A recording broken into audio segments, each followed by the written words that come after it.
Tanzania iko katika kipindi kigumu kisiasa baada ya serikali kutangaza kufuta sherehe za miaka 63 ya uhuru zilizotarajiwa kufanyika tarehe 9 Desemba mwaka huu. Badala yake, fedha zote zilizokuwa zimetengwa kwa ajili ya maadhimisho hayo zitaelekezwa kwenye ukarabati wa miundombinu iliyoharibiwa wakati wa machafuko yaliyotokea baada ya uchaguzi uliopita. Waziri Mkuu Mwigulu Nchemba ametangaza uamuzi huu kama ishara ya kutaka kurejesha utulivu, huku sauti za upinzani, wanaharakati na baadhi ya wananchi zikiendelea kupaza madai ya haki kufuatia kile wanachoita uchaguzi uliokosa uwazi na uhuru. Uchaguzi huo ambao ulimpa Rais Samia Suluhu Hassan ushindi wa 98% umeendelea kuzua mjadala mkali mitandaoni na duniani kote. Wakosoaji wanasema ushindi huu ulipatikana katika mazingira yaliyowanyima nafasi ya kushiriki wagombea wakuu wa upinzani. Tundu Lissu, mmoja wa wanasiasa wanaonekana kuwa na ushawishi mkubwa, yuko rumanda akikabiliwa na mashtaka ya uhaini ambayo yeye anakanusha vikali. Mgombea mwingine Luhaga Mpina alizuiwa kushiriki kutokana na kile kilichoitwa kasoro za kiufundi katika mchakato wa uteuzi. Waangalizi wa uchaguzi kutoka ndani na nje ya Tanzania wamesema kulikuwa na viashiria vya udanganyifu na kwamba mchakato mzima haukufikia viwango vya kidemokrasia vinavyokubalika kimataifa. Badala ya matokeo kutangazwa, maandamano makubwa yalizuka katika maeneo kadhaa nchini na vikosi vya usalama vilitumia nguvu kubwa kuyakabili. Mashirika ya haki za binadamu na vyama vya upinzani yanadai kuwa mamia ya watu waliuawa katika siku zile chache za ghasia.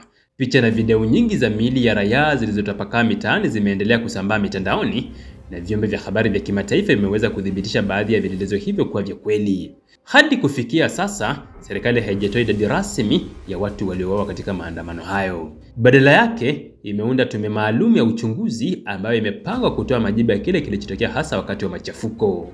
Lakini bado kuna wasiwasi mkubwa kuhusu uhuru wa tume hiyo, kwani baadhi ya makundi yanasema inaweza isiwe na mamlaka kamili ya kuchunguza vitendo vya vyombo vya dola.